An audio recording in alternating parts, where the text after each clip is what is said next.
Shalom everyone. This morning, sitting here by the seaside and just spending time with God, I just want to read the following to you and just share some of my reflections. So Ecclesiastes 12 from verse 6. Remember your Creator before the silver cord is loosed, or the golden bowl is broken, or the pitcher shattered at the fountain, or the wheel broken at the well. Then the dust will return to the earth as it was, and the spirit will return to God who gave it.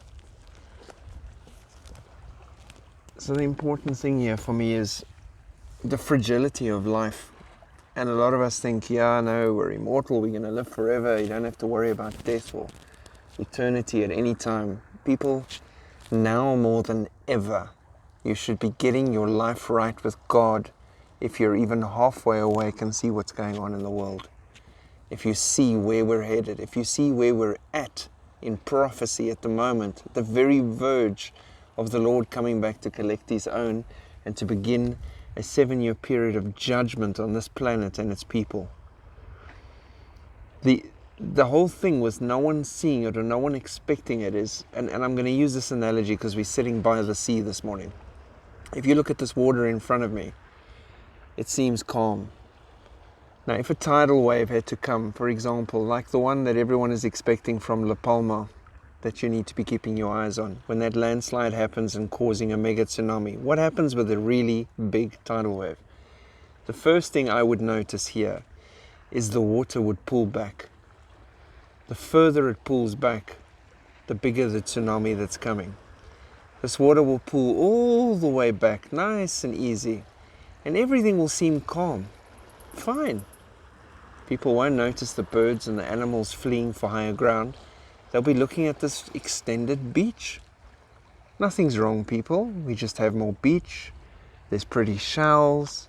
Everything's great. Let's just carry on enjoying life and just, wonders that lay before us.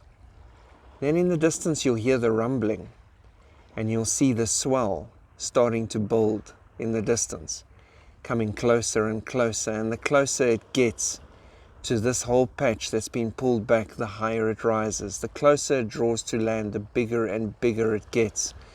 Its fury increasing, its speed picking up, and then it will smash through and destroy everything.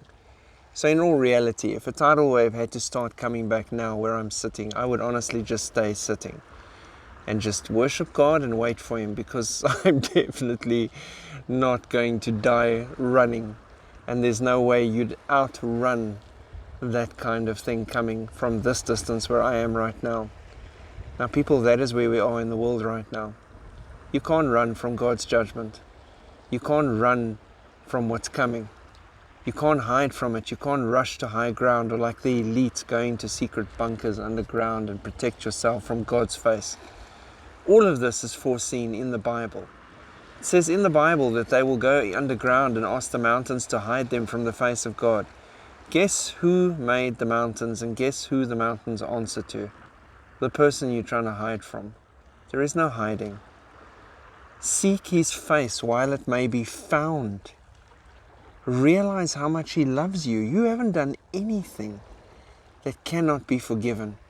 You just need to come to Him, one step back to Jesus Christ, and He'll welcome you back like the lost son with open arms, taking you into a feast in celebration of that one sheep that's returned back home. You just need to accept Jesus Christ.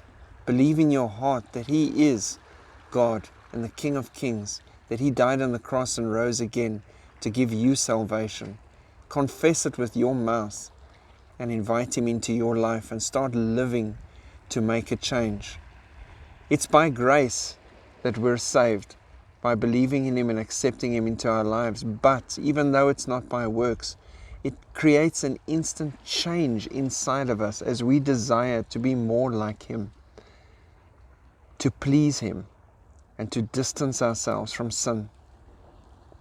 People seek Him while He may still be found. You don't want to be listening to this message after the church has been removed and the tribulation has begun.